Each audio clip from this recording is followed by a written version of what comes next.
عطا ہو بے سہاروں کو سہارا یا رسول اللہ، سہارا یا رسول اللہ۔ اس نیت سے ضرور بیٹھے، اور میں زیادہ وقت آپ کا نہیں لوں گا اس لیے کہ 11 بج چکا ہے اور 12 بجنے کے بعد سب لوگوں کا 12 بج جاتا ہے، تو میں کوشش کروں گا کہ 12 سے پہلے ختم کروں، باقی پھر آپ جب تک ساتھ دیں گے تو میں آپ کے ساتھ رہوں گا۔ ابھی ہمارے شاعر ہندوستان صاحب بول رہے تھے کہ پون گھنٹہ سے نعت پاک پڑھ رہے ہیں، ابھی تک کوئی ایک بندہ نعرہ بھی نہیں لگایا۔ اللہ اکبر! آپ جب ساتھ نہیں دیں گے تو پھر کیسے کام چلے گا؟ تو ساتھ بھی چاہیے آپ کا، ہے کہ نہیں؟ بہرحال سرکار اعلیٰ فرماتے ہیں انہیں جانا انہیں مانا، نہ رکھا غیر سے کام، للہ الحمد میں دنیا سے مسلمان گیا۔ ایک ہوتا ہے جاننا، ایک ہوتا ہے ماننا۔ انہیں جانا یہ کس کی جانب اشارہ ہے؟ تو جناب محمد مصطفیٰ کی جانب اشارہ ہے۔ انہیں جانا انہیں مانا، ایک ہوتا ہے جاننا ایک ہوتا ہے ماننا۔ پہلے جاننا ہوتا ہے اس کے بعد ماننا ہوتا ہے۔ جب تک ہم کسی کو جانیں گے نہیں پھر اس کو مانیں گے کیسے؟ تو جاننا بھی ضروری ہے اور جاننے کے ساتھ ساتھ ماننا بھی ضروری ہے۔ اگر کوئی کہے گا کہ صرف جاننے سے بات بن جائے گی، ماننا ضروری نہیں ہے، تو میں کہوں گا جاننے کے لیے ابو جہل بھی نبی کو جانتا تھا لیکن مانتا نہیں تھا، جاننے کے لیے ابو لہب بھی نبی کو جانتا تھا لیکن مانتا نہیں تھا، مگر مسلمانوں صدیق اکبر نبی کو جانتے بھی تھے اور نبی کو مانتے بھی تھے، فاروق اعظم نبی کو جانتے بھی تھے نبی کو مانتے بھی تھے، عثمان غنی نبی کو جانتے بھی تھے نبی کو مانتے بھی تھے، حضرت مولا علی نبی کو جانتے بھی تھے نبی کو مانتے بھی تھے، حضرت عبد الرحمن بن عوف نبی کو جانتے بھی تھے نبی کو مانتے بھی تھے، حضرت طلحہ نبی کو جانتے بھی تھے اور نبی کو مانتے بھی تھے، حضرت زبیر نبی کو جانتے بھی تھے اور نبی کو مانتے بھی تھے۔ تو معلوم یہ ہوا کہ جاننا بھی ضروری ہے اور جاننے کے ساتھ ساتھ ماننا بھی ضروری ہے، جاننے کے ساتھ ساتھ ماننا بھی ضروری ہے۔ اگر کوئی عالم ہے لیکن آمن نہیں ہے تو وہ بھی ناقص ہے، اس وقت تک وہ کامل نہیں ہوگا جب تک کہ علم کے ساتھ ساتھ اس کے اندر عمل نہ پائے جائے۔ تو یاد رہے جاننا بھی ضروری ہے اور جاننے کے ساتھ ساتھ ماننا بھی ضروری ہے۔ میں بتاؤں اگر آنکھیں ہو اور آنکھوں میں روشنی نہ ہو تو آنکھیں بیکار، اگر زبان ہو اور زبان میں گویاہی نہ ہو تو زبان بیکار، اگر کان ہو اور کان میں سماعت نہ ہو تو کان بیکار، اگر جسم ہو اور جسم میں جان نہ ہو تو جان بیکار، اگر مکان ہو اور مکان میں رہنے والا مکین نہ ہو تو مکان بیکار، اگر یاد رہے حضرات محترم کہ سورج ہو اور سورج میں روشنی نہ ہو تو سورج بیکار، اگر چاند ہو اور چاند میں چاندنی نہ ہو تو چاند بیکار، یاد رہے کربلا ہو اور کربلا میں ذات حسین نہ ہو تو کربلا بیکار، ورنہ کون جانتا تھا کہ کربلا کسی کہتے ہیں؟ آج لوگ کربلا کو جان رہے ہیں، آج لوگ امام حسین کو جان رہے ہیں، آج بچی کی زبان میں امام حسین کا نام ہے، بوڑھوں کی زبان میں امام حسین کا نام ہے، جوانوں کی زبان میں امام حسین کا نام ہے۔ یہ سب میرے نبی کا صدقہ ہے۔ اگر ہمارے نبی اس دنیا کے اندر تشریف نہ لاتے تو کوئی انسان کربلا کو نہیں جانتا، امام حسین کو نہیں جانتا، آسمان زمین کو نہیں جانتا۔ آج اگر دنیا کا وجود ہے اور آپ دنیا کے اندر آئے ہیں یہ سب میرے نبی کا صدقہ ہے۔ اگر نبی دنیا کے اندر اگر تشریف نہیں لاتے تو کوئی انسان دنیا کے اندر پیدا بھی نہیں ہوتا۔ آج جو امام حسین کا نام جو لوگوں کی زبان میں ہے یہ میرے نبی کا صدقہ ہے کہ امام حسین کے نام میرے زبان کے اندر زندہ ہے، ورنہ کون جانتا تھا کہ کربلا کسے کہتے ہیں؟ تو معلوم ہوا کہ جاننا بھی ضروری ہے اور جاننے کے ساتھ ساتھ ماننا بھی ضروری ہے، جاننے کے ساتھ ساتھ ماننا بھی ضروری ہے۔ اور جس کے اندر دونوں باتیں پائی گئی، جاننا بھی پایا گیا ماننا بھی پایا گیا، وہ جب بھی دنیا سے جائے گا پھر ایمان نہیں جائے گا، بلکہ مصطفیٰ کو ماننے اور مصطفیٰ کو جاننے کے صدقے میں جب بھی جائے گا وہ ایمان ہی پہ جائے گا، جب بھی اس کو موت آئے گی ایمان ہی پہ موت آئے گی۔ تو آپ خوش نصیب ہو جائیں گے کہ مصطفیٰ کو جانے مصطفیٰ کو مانے، اور جاننے اور ماننے کے صدقے میں اگر آپ کی روح خوش نصیب ہے، اس لیے میں بھی دعا کرتا ہوں، آپ بھی دعا کیجئے، یا اللہ ہماری موت ہو تو مصطفیٰ کی محبت میں موت ہو جائے، ہماری موت ہو تو مصطفیٰ کی محبت دل کے اندر ہو اور سرت کی بارگاہ میں ہو جائے، اور ایسی موت آئے گی تو آپ لوگ خوش نصیب ہوتے نظر آئیں گے، آپ خوش نصیب ہوتے نظر آئیں گے۔ حضرات، میں اختیار مصطفیٰ پر سرسری طور سے اختصار کے ساتھ چند دلائل آپ کے سامنے پیش کروں گا، جس کو آپ لوگ سماعت کریں گے۔ اللہ رب العزت کلام بلاغت میں ارشاد فرماتا ہے، سورہ اعراف آیت نمبر 156، پارہ نمبر 9، وَيُحِلُّ لَهُمُ الطَّيِّبَاتِ، اور ستری چیزیں ان کے لیے حلال فرمائے گا، وَيُحَرِّمُ عَلَيْهِمُ الْخَبَائِثَ، اور گندی چیزیں ان پر حرام کرے گا۔ پتہ یہ چلا مسلمانوں، خدا تعالیٰ نے نبی کریم صلی اللہ علیہ وسلم کو مالک مختار بنا کر کے بھیجا، اختیار دے کر کے بھیجا، پاور دے کر کے بھیجا۔ یہ حضور علیہ السلام کی شان ہے، وہ جس چیز کو چاہے حلال کر دے اور جسے چاہے حرام کر دے۔ حلال اور حرام کا اختیار یہ حضور علیہ السلام کو دیا گیا ہے، یہ حضور علیہ السلام کو دیا گیا ہے۔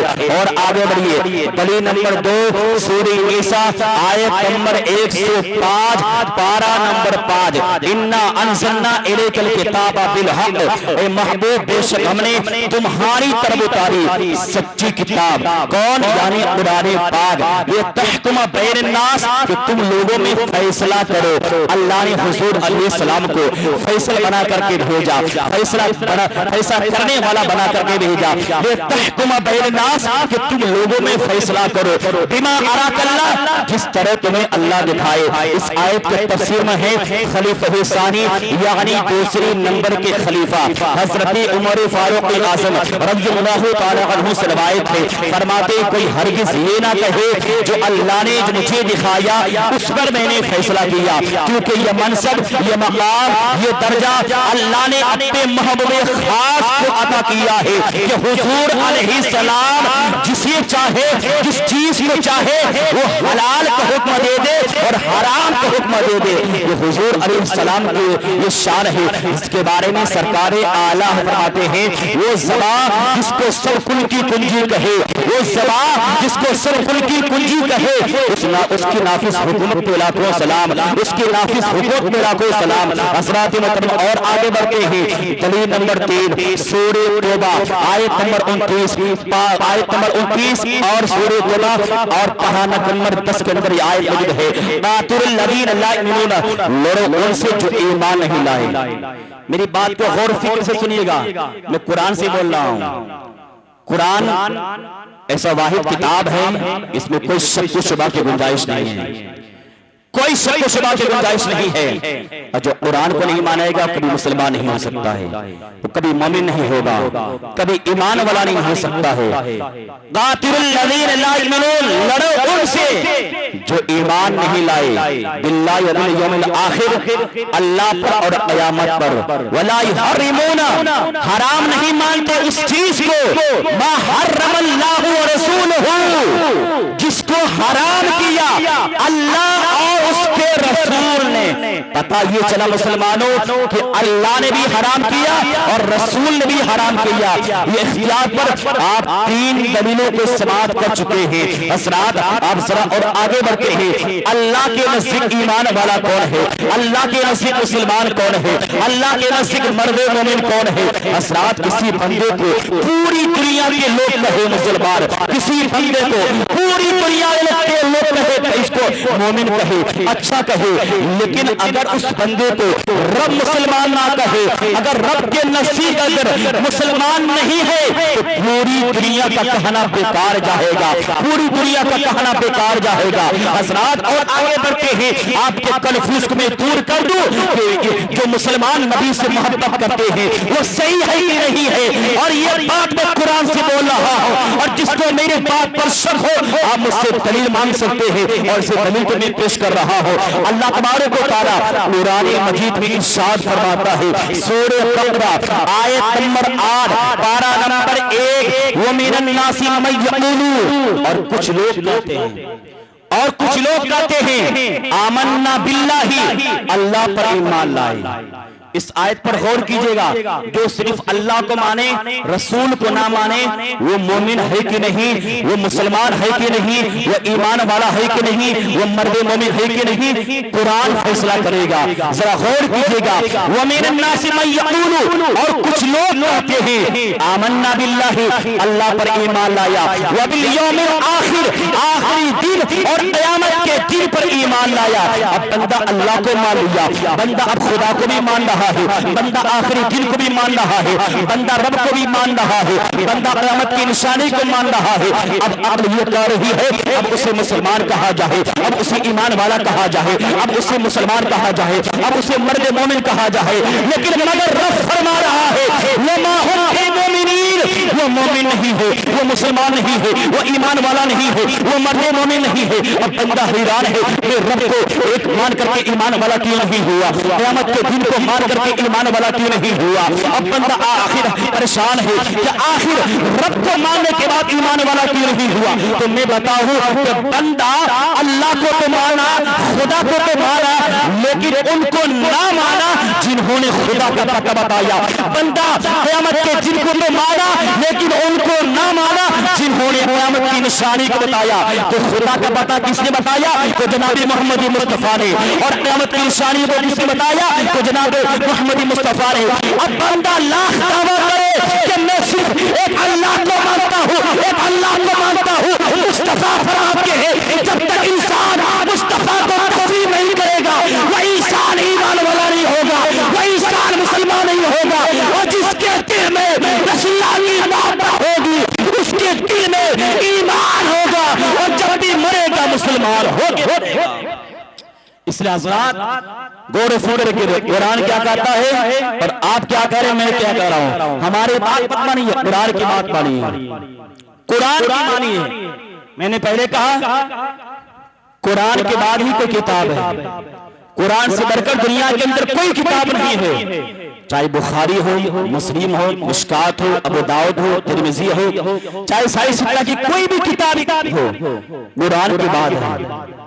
قرآن سے بڑھ کر دنیا کے اندر کوئی کتابیں نہیں ہے۔ لیکن حضرات اب کوئی چاہے کہ مصطفیٰ سے جدا ہو کر کے ایمان والا بن جاؤں، اب کوئی چاہے کہ مصطفیٰ سے انحراف ہو کے میں ایمان والا بن جاؤں، اب کوئی چاہے کہ مصطفیٰ سے دوری کر کے ایمان والا بن جاؤں، تو سمجھئے کہ یہ ممکن نہیں، بلکہ کبھی بھی ایمان والا آپ بننا چاہتے ہیں، مسلمان بننا چاہتے ہیں، تو آپ کو مصطفیٰ سے محبت کرنی ہوگی، اور آپ کے سینے کے اندر اگر نبی کی محبت ہو تبھی آپ ایمان والا ہو جائیں گے۔ اس لیے اب کوئی انسان صرف رب کو مانے مصطفیٰ کو نہ مانے، غور کیجئے گا، صرف رب کو مانے مصطفیٰ کو نہ مانے، وہ انسان عالم پر غور کرے گا، عالم پر غور کرنے کے بعد آسمان و زمین پر غور کرے، اور آسمان و زمین پر غور کرنے کے بعد نتیجہ یہ نکلیا کہ آسمان و زمین کو بنانے والا کوئی ہے، آسمان و زمین کو بنانے والا کوئی ہے،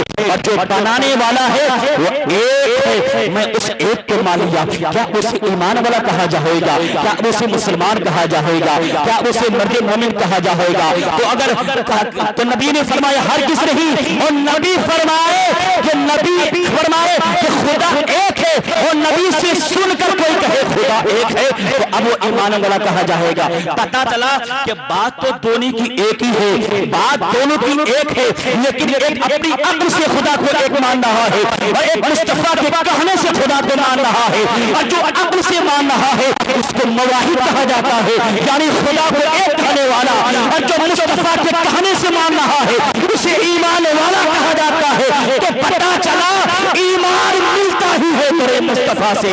ایمان کہاں سے ملتا ہے؟ در مصطفیٰ سے، اور در مصطفیٰ کو چھوڑ دیں گے، مدینے کو چھوڑ دیں گے، اور سوچیں گے میں ایمان والا بن جاؤں، کبھی زندگی میں نہیں ہو پائیں گے۔ کبھی زندگی میں نہیں ہو پائیں گے. اور آپ کے سینے کے اندر اللہ کی بھی محبت ہو, رسول اللہ کی بھی محبت ہو, تو قرآن کہتا ہے اب تم ایمان والا ہو, اب تم مرد مومن ہو, اب تم مسلمان پکا سچا ہو. تو اس سے پتا چلا کہ کبھی بھی اگر صرف رب کو مانے, مصطفیٰ کو نہ مانے, تو قرآن کہتا ہے وَمَا هُمْ بِمُؤْمِنِينَ, تم مومن نہیں ہو, تم ایمان والے نہیں ہو, تم مسلمان نہیں ہو, تمہارے سینے کے اندر اب کچھ نہیں رہا, تمہارا ٹھکانہ کہاں ہوگا؟ جہنم ہو جائے گا. جو مصطفیٰ کا نہیں ہوگا وہ خدا کا نہیں ہوگا, اور جو خدا کا نہیں ہوگا اس کا ٹھکانہ جہنم ہوگا, اس کا ٹھکانہ جہنم ہوگا. حضرات میں آگے اور گفتگو کروں. اللہ تبارک و تعالی ارشاد فرماتا ہے, جو میں نے آپ کے سامنے قرآن مجید فرقان حمید کی مشہور معروف آیت کریمہ تلاوت کرنے کا شرف حاصل کیا. رب تبارک و تعالی ارشاد فرماتا ہے لقد جاءکم رسول من انفسکم عزیز, بے شک تمہارے پاس تم ہی میں سے ایک رسول تشریف لائے, تم ہی میں سے ایک عظمت والا رسول تشریف لائے. حضرات توجہ فرمائیں, اللہ پاک نے کیا فرمایا کہ ایک رسول تشریف لائے تم ہی میں سے. مطلب کیا؟ مطلب یہ کہ اللہ نے اپنے حبیب جناب محمد مصطفیٰ کو جنوں کی شکل میں, فرشتوں کی شکل میں نہیں بھیجا, بلکہ انسانوں کے لباس میں اور انسانی شکل میں بھیجا. اگر کملی والے آقا, اگر ہمارے نبی, آپ کے نبی, دونوں جہاں کے نبی, دونوں جہاں کے نبیوں کے نبی انسانی لباس میں تشریف نہ لاتا تو کوئی انسان سرکار کا دیدار نہ کر پاتا. جب دیدار نہ ہوتا تو پھر فیض حاصل نہ ہوتا, جب فیض حاصل نہ ہوتا تو پھر ابوبکر صدیق نہ بنتے, حضرت ابوبکر صدیق نہ بنتے, حضرت عمر فاروق اعظم نہ بنتے, عثمان ذوالنورین نہ بنتے, علی حیدر کرار نہ بنتے, اور فاطمہ الزہرا جنتی عورتوں کی سردار نہ بنتی. اور یہی تک نہیں بلکہ امام حسین شہیدوں کے سردار نہ بنتے, اور یہی تک نہیں بلال حبشی محسنوں کے سردار نہ بنتے, غوث پاک ولیوں کے شہنشاہ نہ بنتے, اور ہم گنہگار تمام امتوں سے بہتر نہ بنتے. اللہ کا بہت بڑا کرم ہے کہ اللہ نے اپنے حبیب کو, اپنے محبوب کو دنیا میں بھیجا ہے, تو انسانوں کے لباس میں اور انسانی شکل میں بھیجا ہے تاکہ ان کو دیکھ کر کے فیض حاصل کر سکے. یہ رب کا بہت بڑا کرم ہے. اس لیے اگر ہمارے نبی انسانی لباس میں نہ لاتے تو کیا آپ اس کو دیکھ پاتے؟ جنوں کی شکل میں آتے آپ ان کو دیکھ پاتے؟ نہیں پاتے. جب دیکھ نہیں پاتے تو کچھ لینا چاہے تو آپ لے سکتے تھے, نہیں لے سکتے. کچھ سوچے فیض لینا چاہے تو فیض بھی لے نہیں پائیں گے آپ. تو فیض اگر آج ساری کائنات کے لوگ لے رہے ہیں تو یہ سب اللہ تبارک و تعالیٰ کا کرم ہے کہ میرے نبی کو جب بھیجا دنیا کے اندر تو انسانوں کے لباس میں اور انسانی شکل میں بھیجا اس دنیا کے اندر. حضرات یاد رہے, خوشی دو طرح کی ہوتی ہے. آپ بھی خوشی میں بیٹھے ہوئے ہیں نا, خوشی میں بیٹھے ہوئے ہیں, نبی کی محبت میں بیٹھے ہوئے کہ نہیں ہوئے ہیں؟ نبی کی محبت میں بیٹھے ہیں, یہ خوشی کی بات ہے. مبارکباد پیش کر رہے ہیں کہ آپ لوگ نبی کا جشن منا رہے ہیں اور نبی کی محبت میں ابھی تک بیٹھے ہوئے ہیں. حضرات خوشی دو طرح کی ہوتی ہے, ایک خوشی فخر کی ہوتی ہے, دوسری خوشی رب کی شکری ہوتی ہے. اور فخر کی خوشی اللہ تعالیٰ کو پسند نہیں, کیونکہ فخر کی خوشی میں انسان کی نظر اپنے نفس پر ہوتی ہے, غرور ہوتا ہے, ناجائز حرکتی ہوتی ہے, مثلا ناچنا گانا ڈھول تماشا بجانا, یہ خوشی بری ہے. ایسی خوشی ہر کس نہیں منانی چاہیے. اور ایسی خوشی کے متعلق اللہ تبارک و تعالیٰ قرآن مجید میں ارشاد فرماتا ہے, سورہ قصص کے اندر ہے اور پارہ 20 کے اندر ہے, رکوع نمبر 10 کے اندر ہے, لا تفرح ان اللہ لا يحب الفرحین. ایسی خوشی نہ مناؤ, بے شک ایسی خوشی منانے والے کو اللہ تبارک و تعالیٰ قبول نہیں فرماتا, پسند نہیں کرتا. اور شکر کی خوشی ضرور منانی چاہیے, کیونکہ شکر خوشی میں انسان کی نظر اپنے نفس پر نہیں بلکہ اپنے رب رحمان پر ہوتی ہے. سر اللہ تبارک و تعالیٰ کی بارگاہ میں جھکا ہوتا ہے, زبان پر اللہ اس کے رسول کے ترانے ہوتے ہیں, حمد و ثنا نعت رسول مقبول صلی اللہ علیہ وسلم ہوتی ہے. اور ایسی خوشی اللہ تعالیٰ کو بھی بڑی پسند ہے. اور ایسی خوشی کے تعلق رب تبارک و تعالیٰ قرآن مجید کے 11ویں پارے کے اندر سورہ یونس کے اندر ارشاد فرماتا ہے, فَلْيَفْرَحُوا هُوَ خَيْرٌ مِّمَّا يَجْمَعُونَ. ایسی خوشی مناؤ، ایسی خوشی منانا یہ صحیح ہے، یہ بہتر ہے اس سے جو تم گھروں میں مال جمع کر کے رکھتے ہو. حضرات اور آگے چلتے ہیں، میں آپ کو لے چلوں گا وہیں پر جس نیت سے آپ بیٹھے ہوئے ہیں. بعض خوشیاں بعض خوشیاں مختلف قسم کی ہوتی ہے، مثلا جیسے شادی کی خوشی، بچے کی ختنہ کی خوشی، منگنے کی خوشی. بعض خوشیاں خاندانی ہوتی ہے، لیکن بعض خوشی ایک ایسی خوشی ہے جو ایک ہی شخص کو خوش کرتی ہے، یعنی ایک ہی شخص خوش کرتی ہے.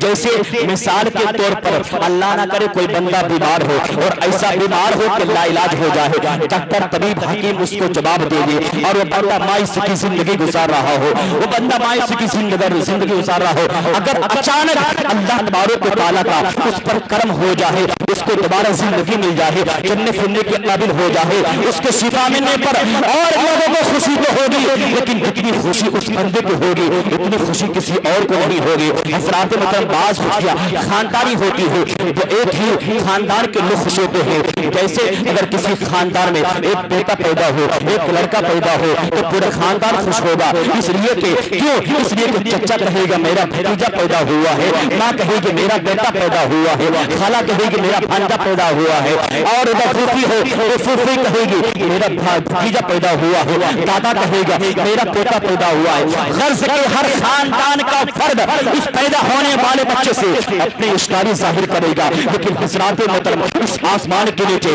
اس زمین پر ایک ایسی بھی خوشی آئی ہے جو آپ خوشی تھی. یہ خوشی صرف ایک انسان نے نہیں منائی، یہ خوشی صرف ایک انسان نے نہیں منائی، یہ خوشی صرف ایک خاندان نے نہیں منائی، یہ خوشی صرف جنوں نے نہیں منائی، یہ خوشی ایک دیش اور ایک صوبے نے نہیں منائی، بلکہ یہ خوشی تو تمام مخلوقات نے منائی ہے. یہ خوشی تمام مخلوقات نے منائی ہے، یہ خوشی انسانوں نے منائی ہے، یہ خوشی جنوں نے منائی ہے، یہ خوشی نمازات نے منائی ہے، یہ خوشی جماعات نے منائی ہے، یہ خوشی عرب والوں نے منائی ہے، یہ خوشی عجم والوں نے منائی ہے، یہ خوشی مکہ والوں نے منائی ہے، یہ خوشی مدینہ والوں نے منائی ہے، یہ خوشی فرش والوں نے منائی ہے، یہ خوشی عرش والوں نے منائی ہے، یہ خوشی مکان والوں نے منائی ہے، یہ خوشی لامکان والوں نے منائی ہے، یہ خوشی افغانستان والوں نے منائی ہے، یہ خوشی برطانیہ والوں نے منائی ہے، یہ خوشی مصر والوں نے منائی ہے، یہ خوشی جبرائیل علیہ السلام نے منائی ہے، یہ خوشی میکائیل علیہ السلام نے منائی ہے، یہ خوشی اسرافیل علیہ السلام نے منائی ہے، یہ خوشی اسرائیل علیہ السلام نے منائی ہے. نہیں خدا کی قسم بلکہ خود رب العالمین نے یہ خوشی منائی ہے. حضرات آپ کہیں گے وہ کون سی خوشی ہے؟ وہ خوشی ہے رحمت للعالمین شفیع المسلمین حضور تاجدار انبیاء حبیب کبریا جناب محمد مصطفیٰ جب اس دنیا کے اندر تشریف لاتے ہیں سارے لوگ خوشی مناتے ہیں. اسی لیے تو کسی شاعر نے کہا وہ زمین کی عید ہے، وہ آسمان کی عید ہے، رحمت للعالمین دونوں مولا کی عید ہے. رحمتوں کا چار بڑھ کر جب ہوئے جلوہ گر ایک دنیا نے کہا یہ دو جہاں کی خوشی ہے، ایک دنیا نے کہا یہ دو جہاں کی خوشی ہے. حضرات پتہ یہ چلا کہ جب ہمارے نبی آتے ہیں سارے خوشی مناتے ہیں، چاہے آسمان والے ہو، چاہے زمین والے ہو، چاہے فرش والے ہو، چاہے عرش والے ہو، چاہے جانور ہو، چاہے درندے ٹورا ہو جائے، سارے لوگ خوشی مناتے ہیں. جب جانور ہو کر کے سمندر کے مچھلیاں ہو کر کے خوشی منا کر سکتے ہیں، سمندر کے مچھلی جب خوشی کر سکتی ہے تو ہم لوگ کیوں نہیں خوشی کریں گے؟ آپ اسی خوشی میں بیٹھے ہوئے ہیں اور جب تک زندہ رہیں گے ساتھ باقی رہے گا. ہر سال نبی کی محبت میں ذکر کر رہے ہیں اور انشاءاللہ ہر سال کرتے رہیں گے. کریں گے کہ نہیں کریں گے؟ ہر سال. آپ لوگ ایسا بولنے رہے لگ رہا کہ دن بھر نہیں کھائے ہیں. چلیے چائے پی رہے ہیں گرم ہو جائیں گے، چائے پینے کے بعد گرم ہو جائیں گے. حالانکہ میں خود تھکا ہوا ہوں تو میں بول رہا ہوں اور مجھ سے زیادہ آپ لوگ تھک گئے ہیں. میں تو ابھی 3 جگہ بول کر کے میں آیا ہوں، میں بھی تھکا ہوا ہوں. اور کیا کیجیے گا، آج کی شب ہی ایسی شب ہے کہ سب لوگ چاہتے ہیں کہ آج ہی ہو، سب لوگ یہی چاہتے ہیں. اگر کوئی بات نہیں، آپ صرف اتنا کوشش کریں دعا کے رب کی بارگاہ میں اللہ 1 گھنٹہ نہیں 2 گھنٹہ نہیں بلکہ 1 منٹ بھی اگر رب قبول کرنے حاضری تو انشاءاللہ آپ کا آنا یہاں کے لیے کامیابی ہے. آپ کا یہاں پر آنے کی کامیابی ہے.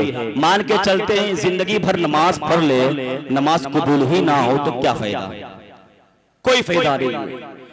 اور اگر ایک منٹ بیٹھے سے اپنے دل سے نبی کی محبت میں, جو میں اب سے ایک جملہ کہتا ہوں, نبی فرماتے ہیں کبھی بھی نبی کی محبت میں بیٹھو تو دل کے اندر یہ خواہش لے کے بیٹھو کہ بیٹھ رہا ہو رب کو راضی کرنے کے لیے. تو نبی فرماتے ہیں ابھی بندہ زمین کو چھوڑتا بھی نہیں ہے, اللہ تعالیٰ اس کے تمام گناہ کو بخش دیتا ہے.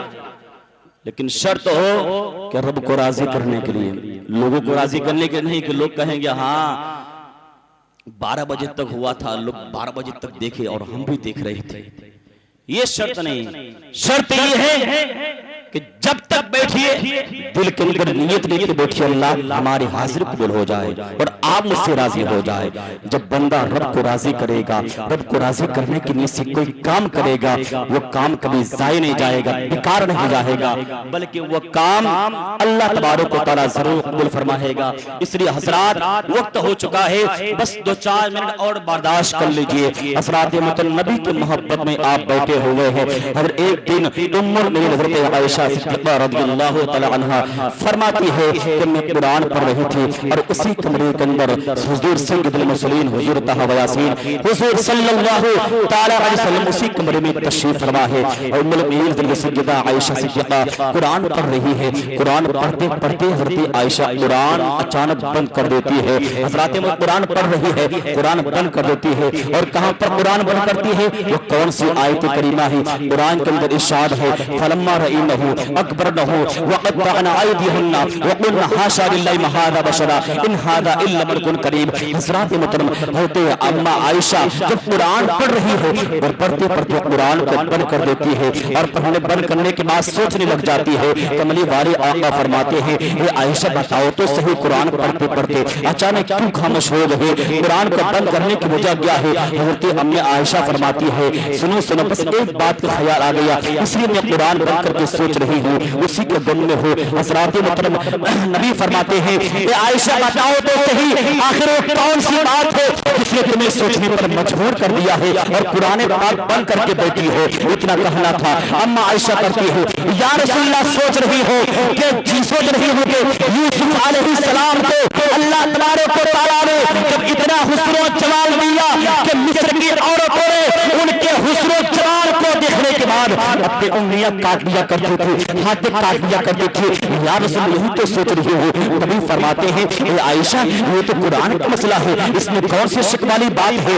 حضرت عائشہ فرماتی ہے آقا یہی تو سوچ رہی ہو کہ آخر کیا ماجرا ہے. اس لیے سوچ رہی ہو کہ یوسف علیہ السلام کو جب اللہ نے اتنا حسن و جمال دیا, آپ تو یوسف کے بھی نبی ہے, آپ تو میرے بھی نبی ہے, ساری کائنات کے نبی ہے, لیکن یا رسول اللہ کبھی آپ کے ساتھ کبھی ایسا واقعہ پیش نہیں آیا, آخر کیوں نہیں آیا؟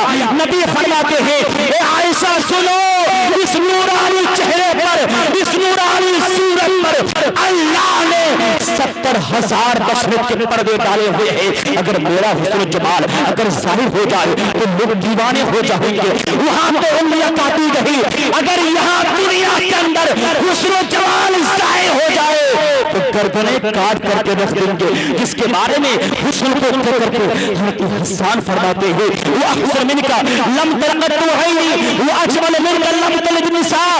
یا رسول اللہ آپ کے جیسا دنیا کے اندر کوئی ایسا بچہ جنم نہیں لیا ہے جو آپ حسین و جمیل ہے. اور تھوڑا آگے بڑھتے ہیں حضرت ابو ہریرہ جو مشہور صحابی رسول ہے وہ فرماتے ہیں ما رأیت شیئا احسن من رسول اللہ احسن من رسول اللہ کأن الشمس تجری فی وجہہ. حضرت ابو ہریرہ فرماتے ہیں کہ یا رسول اللہ صلی اللہ علیہ وسلم میں نے آپ کے طرح کسی کو خوبصورت دیکھا نہیں, بلکہ آپ سے جیسا دنیا کے اندر کوئی حسین و جمیل کوئی بچہ جنم نہیں لیا ہے تو ہمارے نبی جب دنیا کے اندر آئے ہیں اور ایسا حسین و جمیل ہے کہ آج نہیں بلکہ قیامت تک کوئی ایسا حسین و جمیل بچہ پیدا ہونے والا نہیں ہے۔ حضرات محترم بس میں آخری بات کہہ کر کے میں گفتگو ختم کروں، اس لیے کہ مس کال آ چکا ہے کہ ختم کیا جائے ورنہ لوگ پریشان ہو جائیں گے۔ حضرات محترم آخری بات کہوں اس لیے کہ بہت سارے ایسے لوگ ہیں کنفیوز ہو جاتے ہیں کہ ہر سمجھ میں نہیں آتا کہ جاؤں تو جاؤں کدھر جاؤں، ادھر جاؤں کہ ادھر جاؤں۔ بہت سارے ایسے لوگ ہیں کنفیوز میں ہے۔ میں آپ کو کہوں آپ کنفیوز کیوں ہیں؟ آپ کے پاس اتنا شعور ہے، آپ کے پاس اتنی عقل ہے، آپ کے پاس اتنی سمجھ ہے، آپ کنفیوز کیوں ہو رہے ہیں؟ کنفیوز ہونے کی ضرورت نہیں ہے۔ آپ کے کنفیوز کو میں دور کر دیتا ہوں، اس کے بعد میں گفتگو ختم کروں۔ حضرات مطلب ذرا غور کیجیے گا، یہ اسٹیج لگا ہوا ہے، اس اسٹیج کے پیچھے سے اگر ایک بلی کی آواز آ جائے میں آپ سے پوچھوں گا یہ کس چیز کی آواز ہے؟ آپ کہیں گے بلی کی آواز ہے، لیکن آپ کو تو بلی نے دیکھا نہیں، نہ میں نے بلی کو دیکھا، لیکن آواز کو سننے کے بعد اس کی حقیقت کو آپ نے پہچان لیا۔ اسی اسٹیج کے پیچھے سے اگر ایک بھو بھو کی آواز آئے میں آپ سے پوچھوں گا یہ کس چیز کی آواز ہے؟ آپ کہیں یہ کتے کی آواز ہے۔ اسی اسٹیج سے پیچھے سے اگر گدھے کی آواز آئے میں آپ سے پوچھوں گا یہ کس چیز کی آواز ہے؟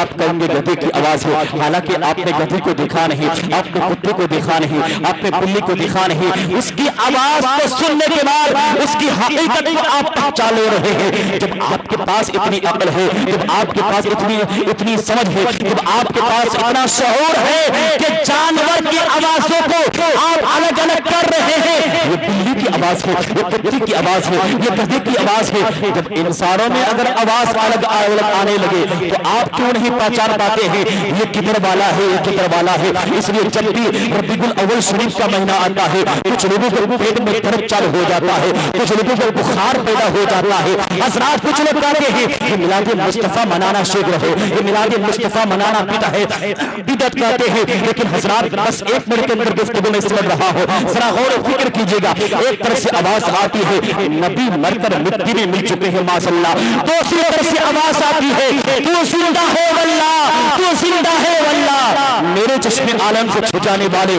ایک طرف سے آواز آتی ہے کہ نبی ہمارے بڑے بھائی ہے، وہ تو ہمارے بھائی ہے، دوسری طرف سے آواز آتی ہے اللہ کی سرتاب قدم شان ہے یہ، انسان ہی انسان و انسان ہے یہ، قرآن تو ایمان بتاتا ہے یہ، ایمان یہ کہتا ہے میری جان ہے یہ۔ ایک طرف سے آواز آتی ہے وہ کسی چیز کا مالک و مختار نہیں ہے، وہ کچھ نہیں دے سکتے ہیں، دوسری طرف سے آواز آتی ہے میں تو مالک ہی کہوں گا کہ مالک و حبیب، میں تو مالک ہی کہوں گا کہ مالک و حبیب، یعنی محبوب و مہم میں نہیں میرا تیرا۔ ایک طرف سے آواز آتی ہے نبی کو پیٹ کے پیچھے کی خبر نہیں ہے، اس کے پاس علم غیب نہیں ہے، پیچھے کیا ہو رہا ہے اس کو پتا نہیں ہے۔ دوسری طرف سے بریلی سے آواز آ رہی ہے اور کوئی غیر کا تم سے یہاں ہو بھلا، جب نہ خدا ہی چھپا تم پہ کرو رو کرو۔ پتا چلا کہ ادھر سے آواز آ رہی ہے وہ دشمن مصطفیٰ کی آواز آ رہی ہے، جو ادھر سے آواز آ رہی ہے وہ نبی کو چاہنے والے کی آواز آ رہی ہے۔ تو آپ کو کنفیوز ہونے کی ضرورت نہیں ہے، میں گفتگو ختم کر رہا ہوں۔ انشاءاللہ پھر کبھی محبت ہوگی تو ملاقات ہوگی۔ اللہ تبارک و تعالیٰ کی بارگاہ میں اللہ تبارک و تعالیٰ ہم سب کی حاضری کو قبول فرمائے، آمین ثم آمین۔ استغفر اللہ ربی من کل ذنب وتوب الیہ۔ ایک مرتبہ سب مل کے دل سے کلمہ شریف پڑھ لیجیے لا الہ، کلمہ نہیں پڑھیں گے پھر دوبارہ چالو ہو جاؤں گا، اور کلمہ پڑھنے والا خوش نصیب ہوتا ہے۔ میں بتاؤں کیسے؟ ہمارے چچا جانتے ہیں، ان سے ملاقات ہے، میں ان کے گھر میں آیا تھا، الحمدللہ بہت خدمت کی ہے، دل سے دعا دی ہے۔ جو انسان صدقے دل سے ایک مرتبہ کلمہ پڑھتا ہے، ایک مرتبہ، نبی فرماتے ہیں اگر اس کے دل کے اندر ایک جو کے دانے کی برابر بھی اگر محبت ہو، ایک جو کے دانے کی برابر بھی اگر محبت ہو، وہ بندہ گناہگار کیوں نہ ہو جائے، اگر کلمہ دل سے پڑھے گا اس کلمے کی برکت سے اللہ اس کے تمام خطا کو معاف کر کے جنت بھیج دے گا۔ تو پڑھیے لا الہ الا اللہ محمد رسول اللہ، چمک سے پاتے ہیں سمکانے والے، یا رسول اللہ میرا دل بھی چمکا دے چمکانے والے، برستا نہیں دیکھ کر ابر رحمت، بدوں پر بھی برسا دے برسانے والے، تو زندہ ہے واللہ، تو زندہ ہے واللہ، میرے جسم عالم سے چھپ جانے والے۔ السلام علیکم۔